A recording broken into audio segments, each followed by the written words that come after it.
Hundreds of millions of pounds have just disappeared from the UK housing market, not stolen, not lost in a crash, simply erased. And the reason why tells us something far more serious about what is coming next.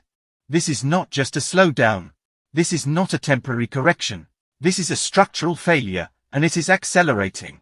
Over the past few months, Britain's largest housebuilders have quietly admitted something unthinkable just a few years ago. The land they spent billions of pounds buying can no longer be built on profitably. When a company writes hundreds of millions off its land value, that is not a paper adjustment. It is an admission that building homes on that land now loses money, and this is not limited to one developer. It is happening across the industry, all at the same time. But this crisis did not begin with buyers. For nearly a decade, the business model was simple: borrow cheaply, buy land aggressively, build homes, sell into a rising market. Interest rates were near zero. House prices kept climbing, and developers assumed that would never change. They were wrong. Today, the mathematics has completely reversed. Homes that once needed modest selling prices to turn a profit now require prices that buyers simply cannot afford. A house that once needed to sell for £300,000 now needs closer to £400,000 just to break even. Buyers cannot pay that, so builders do not build. And here is the trap: they cannot sell the land either. No other developer can make the numbers work. So the land sits unused, destroying value month after month. What makes this even more alarming is that builders already have permission to build. Across the UK, hundreds of thousands of homes have full planning approval. The land is zoned, the designs are complete, the permissions are granted. Yet the vast majority are never started. Not delayed, not redesigned, abandoned. Builders are choosing not to build, because every completed home risks a guaranteed loss. Governments know this. Threats do not work. Penalties do not work, because you cannot force someone to lose money faster. And this is where the damage begins to spread. The collapse is hitting smaller builders first. Established firms, decades in business, hundreds of employees. They are shutting down at a staggering pace. Owners describe the same impossible choice: lose money slowly by not building, or lose it quickly by building. Either way, the end is the same. But the biggest choke point is not demand. It is finance. House building relies on development loans. Loans secured against land and future sales. That system is breaking down. Banks have quietly pulled back from development lending, especially for smaller and mid-sized builders. From the bank's perspective, the collateral no longer holds up. Land values are unstable. Sales forecasts are unreliable. The risk models no longer work. Without finance, builders cannot build, even if they want to. They may own land worth billions on paper, yet be unable to borrow enough to pour foundations. The industry's oxygen supply is being cut off. And even if finance returned tomorrow, there is another problem no bailout can solve. The workers are disappearing.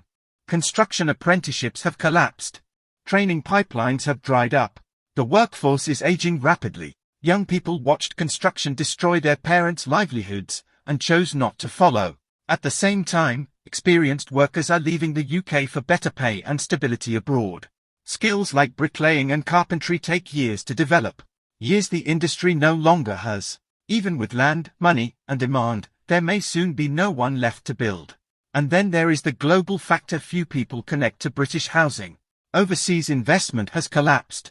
For years, foreign buyers absorbed large numbers of new-build properties, keeping developments viable. Not to live in them, but to make the economics work. That demand has vanished. Entire categories of properties now have no buyers at any price. Developments that once relied on that money are no longer viable. And the damage does not stop with builders.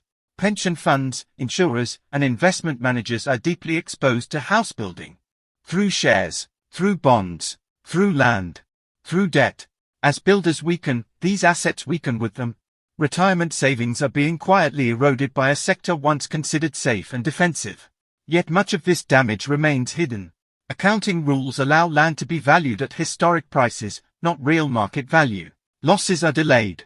Reality is postponed. On paper, many builders still appear solvent. In reality, some are already finished. Auditors know this. Warnings are appearing quietly in financial statements. And governments are preparing, discreetly.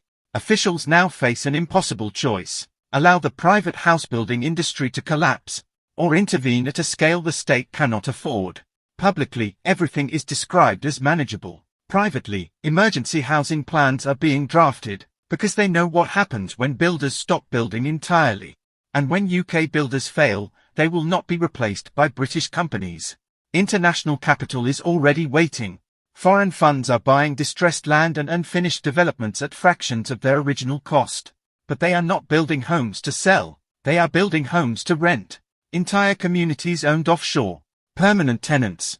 Home ownership fading into history. This is not speculation. It has already begun. The UK needs hundreds of thousands of new homes every year just to stand still. We are heading toward a fraction of that. Scarcity will define everything. Condition will not matter. Quality will not matter. Ownership will. Those who already own property will benefit permanently. Those who do not may never get the chance. This is how housing crises become social crises. Overcrowded homes. Permanent renting. Rising homelessness. No exit. The builders collapsing today are not just companies failing. They are erasing future housing supply. This is not a cycle. This is not a downturn. It is the end of a model, and once it is gone, it does not come back.